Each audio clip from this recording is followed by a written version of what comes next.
Добър вечер, казвам на всички, които в този момент сте на честотите на канал 2001. Аз съм Надя Христова, а вие сте с вашето предаване Проникване.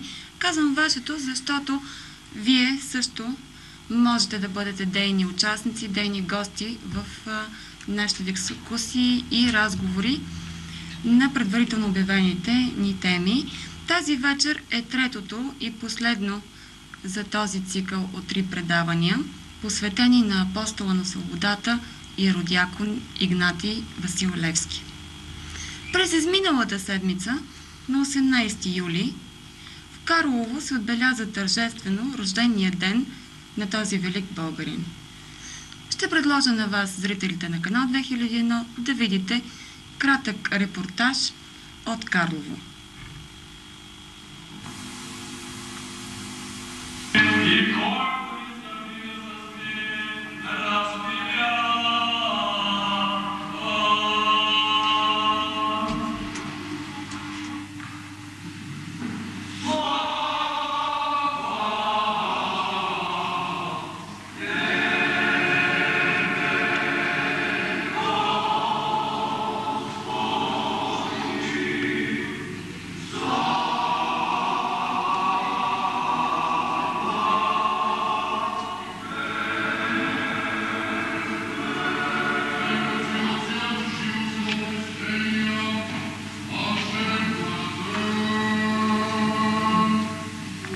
Ще разговаряме с баба Стойка от Карлово.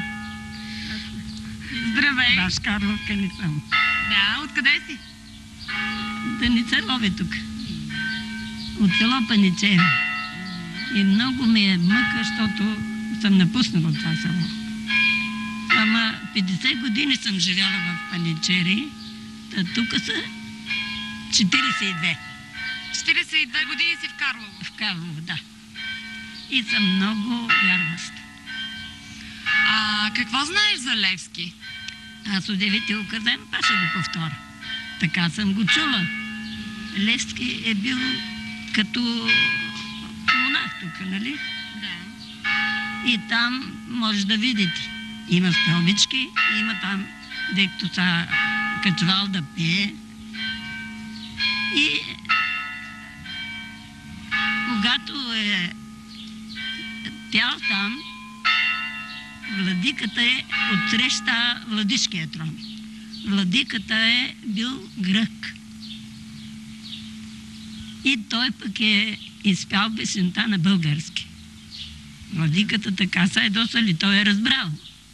И се е върнал вкъщи и тогава се е отрезал косите и вече е поръчал на майка му какво да ги прави. А пък владиката така били досан, че тук попове са служили. Той е дошъл от Пловдив с файтон, ама пригнал поповете. В файтоната са го изкарали до някаква местност, дека и викат Плачи орях. Е това го знам, дека са го разказвали ора. И аз съм го слушала. Тогава на гръцки ли се е служило тук?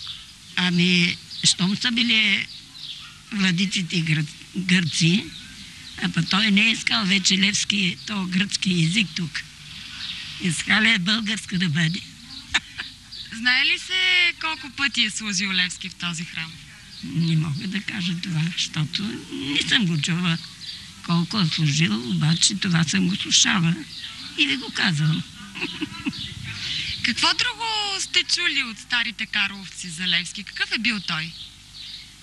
Ами какъв е бил, както го знаете, не е много бил лесен. Възлюбени братя и сестри, днес, като отбелязваме тържествено 163 години от рождението на родякон Игнатий Васил Левски и прославяме епохалното дело на тоя тегловник за благото на България, да възгорим сърцата си родолюбиви чувства, да се трудим всеотдайно за благото на Светата ни църква, за доброто на скъпото ни Отечество, за щастие на благочестивия ни народ.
Ето видяхте няколко минути от това, което заснехме специално за вас от Карлово, а ние от студиото на Проникваме започваме нашия разговор с многоуважаемите наши гости, които за пореден път са в това студио. Казвам добър вечер на писателя Николай Хайтов, добър вечер, и отец Михаил Милушев от храм Света Петка в Самарджийска. Добър вечер, отче. Добър вечер на всички наши зрители и почитатели. Темата вече е известна на нашите зрители. Това е Васил Левски, но аз отново ще задам своя така обичаен първи въпрос за тези предавания. Кой е всъщност Левски? Той е гениален политик, революционер или светец? Нека да започнем с отговора си, господин Хайтов. Кой е всъщност Левски?